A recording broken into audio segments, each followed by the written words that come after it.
कहते हैं कि दुनिया में मन सबसे ज़्यादा शक्तिशाली चीज़ होता है।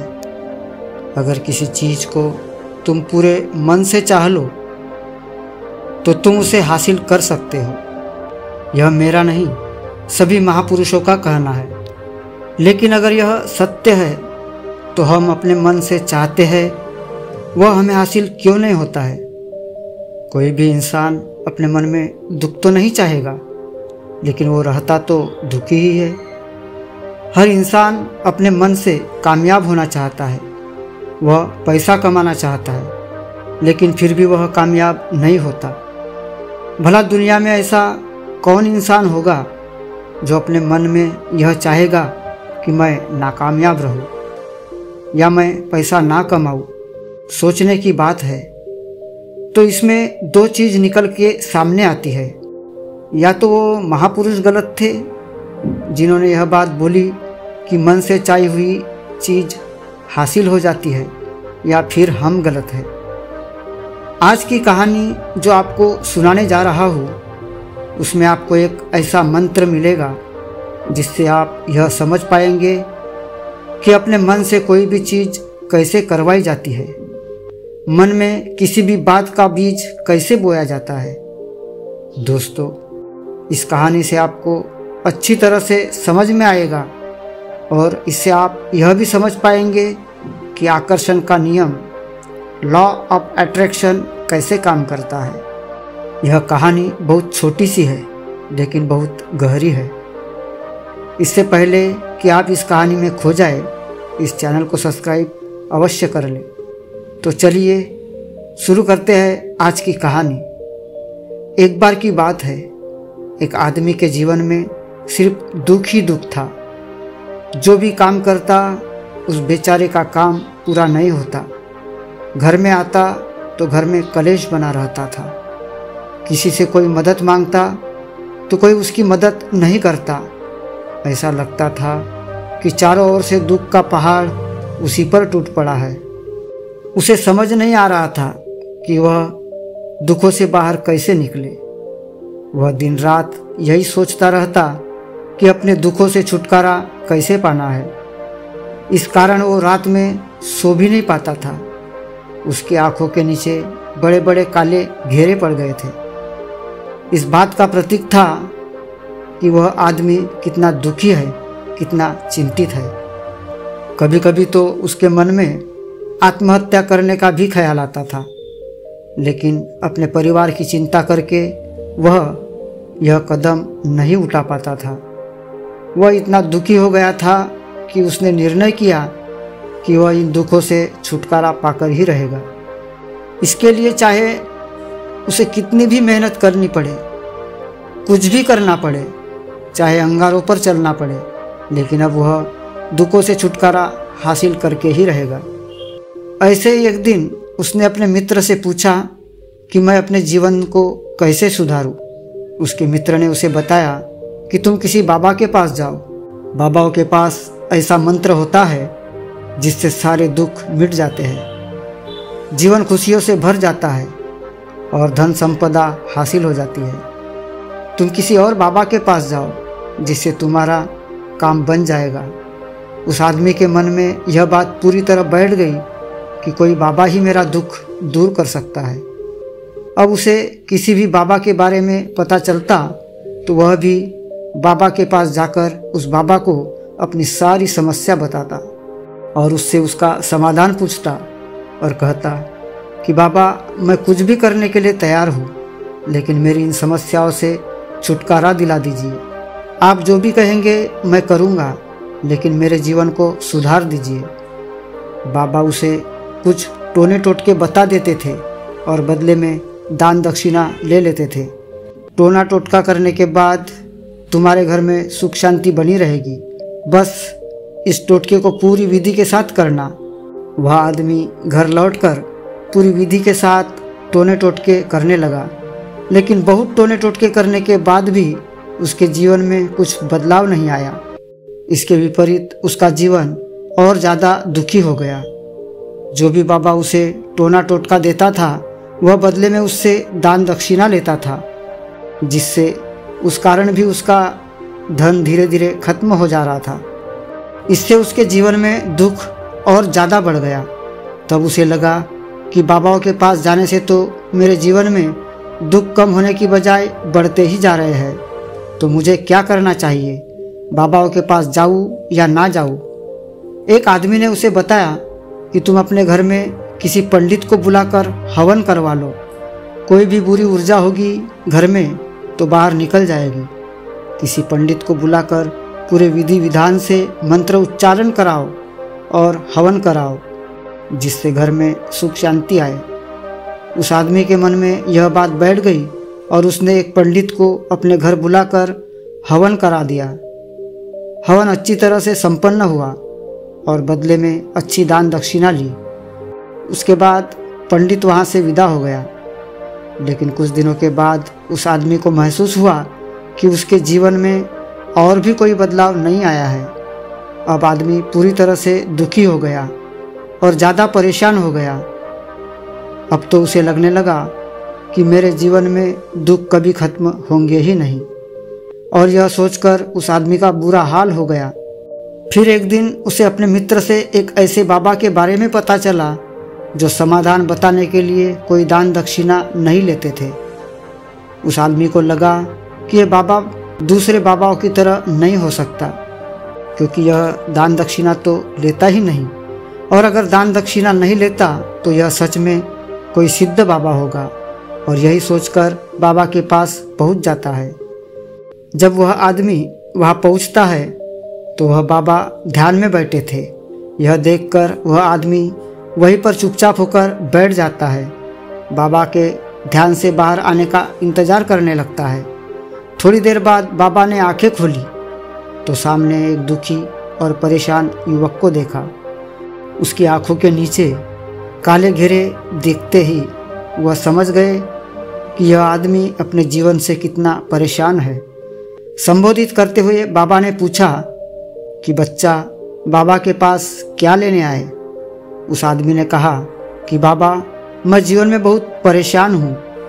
मैंने इन दुखों को दूर करने के लिए बहुत सारे रास्ते अपनाए और हर तरकीब को करके देखा जो किसी बाबा ने मुझे बताया, और वह काम किसी इंसान ने मुझसे करने को कहा, लेकिन मेरे जीवन में दुखों में कोई कमी नहीं आई। बाबा, इसके विपरीत मेरे जीवन में दुख बढ़ते गए। मुझे समझ नहीं आ रहा है कि मैं क्या करूं। कभी कभी तो मैं आत्महत्या करने की सोचता हूं, लेकिन अपने परिवार की सोचकर मैं कदम नहीं उठा पाता। मैंने आपके बारे में बहुत सुना है बाबा। मैं बहुत उम्मीद के साथ आपके पास आया हूं। कृपा करके मुझे कोई ऐसा मार्ग बताए जिससे मुझे अपने दुखों से छुटकारा मिले। मैं अपने दुखों से छुटकारा पाने के लिए कुछ भी करने को तैयार हूँ।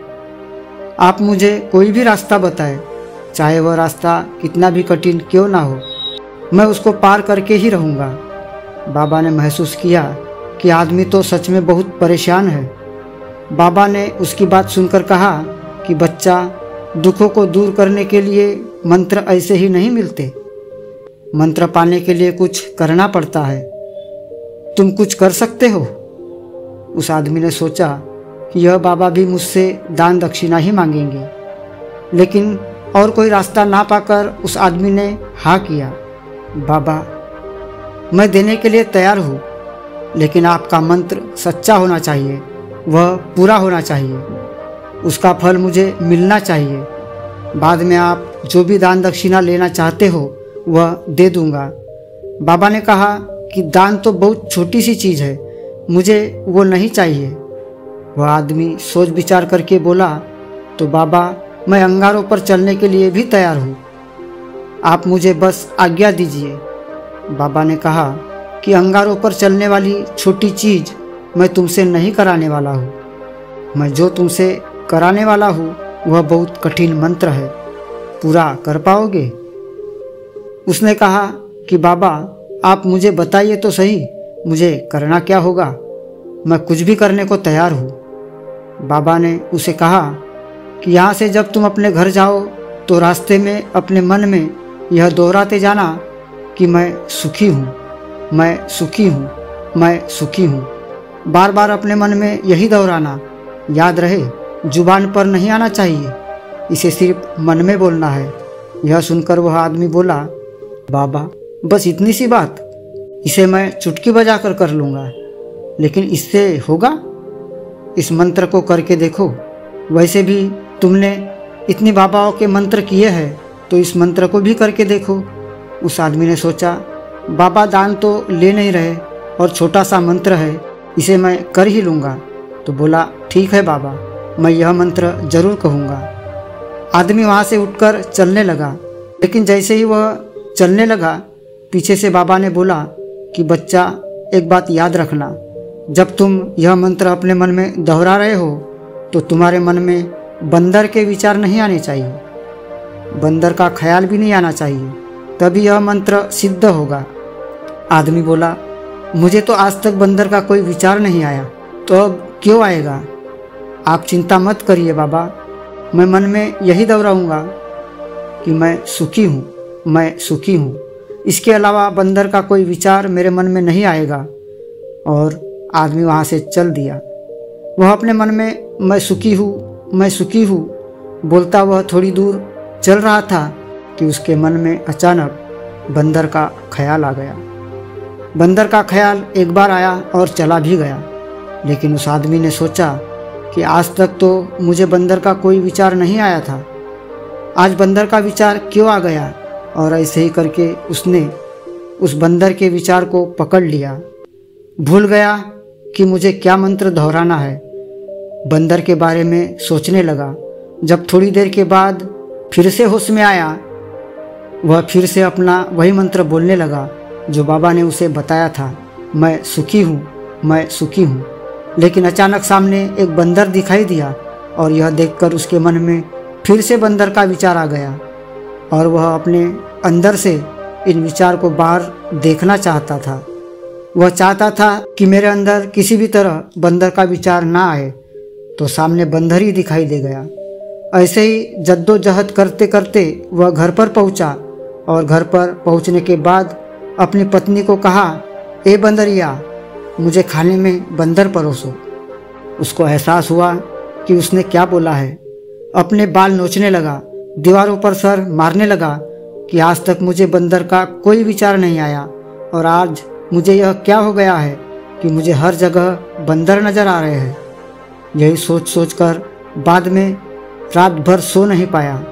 रात भर करवटें बदलता रहा और सुबह उठकर सीधे उसी बाबा के पास पहुंच गया और उसके चरणों में गिरकर कहा कि बाबा, पता नहीं क्या चमत्कार हो रहा है, आज तक मुझे बंदर का कोई विचार नहीं आया, लेकिन कल आपने मुझसे कहा कि बंदर का विचार नहीं आना चाहिए, तब से मुझे हर जगह बंदर ही बंदर नजर आ रहे हैं। उस आदमी ने कहा कि बाबा, मुझे तो आपके पीछे पेड़ पर बैठा हुआ बंदर भी केला खाता हुआ दिखाई दे रहा है, क्या हो रहा है बाबा?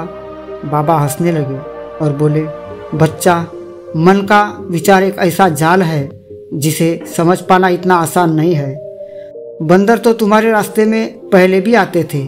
जब तुम मेरे पास आए थे तो इन्हीं पेड़ों पर बंदर घूम रहे थे, लेकिन तब तुम्हारे ध्यान में बंदर नहीं था, तुम्हारे ध्यान में सिर्फ अपना दुख था। इसके बाद बाबा ने उसे बताया कि बच्चा, हम जिस चीज़ से दूर भागना चाहते हैं वह चीज़ हमारे मन में बहुत गहरे में प्रविष्ट हो जाती है, हमारे अंतर्मन में समा जाती है। असल में हम जिस चीज़ से छुटकारा पाना चाहते हैं उससे छुटकारा इसलिए पाना चाहते हैं कि वह हमारे साथ बहुत गहरे से जुड़ी हुई है, और हम जितना उसे छुटकारा पाना चाहते हैं वह उतनी ही गहरी हमारे मन में बढ़ती चली जाती है और आखिरकार वह हमारे अंतर्मन में छा जाती है। ऊपर से तो हम चाहते हैं कि मैं सुखी हूँ, मैं सुखी हूँ, हम झूठ बोलते रहते हैं, लेकिन हमारे मन में दुख हर समय होते हैं। हमारे विचारों में, हमारे मन में हमें दुख ही दुख दिखाई देते हैं। इसलिए अपनी जुबान से बार बार यह बोलने से कि मैं सुखी हूँ, मैं सुखी हूँ, हम सुखी नहीं होंगे जब तक यह मंत्र हमारे अंतर्मन में प्रविष्ट नहीं होगा। इस आदमी ने पूछा कि बाबा, लेकिन यह मंत्र हमारे अंतर्मन में प्रविष्ट कैसे होगा? बाबा ने कहा कि बच्चा, अपने दुखों से लड़ना बंद करो। जब तक तुम अपने दुखों को दूर करने की सोचते रहोगे, तब तक वह तो खुद तुम्हारे अंतर्मन पर अपना राज जमाए बैठे रहेंगे।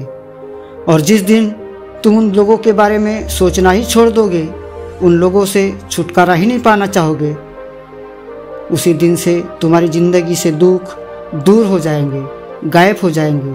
तो किसी भी चीज़ से छुटकारा पाने के लिए हमें उस चीज़ के बारे में सोचना पड़ता है, और हम जितना ही उस चीज़ के बारे में सोचते हैं उतनी ही गहरी हमारे मन में प्रविष्ट होते चली जाती है।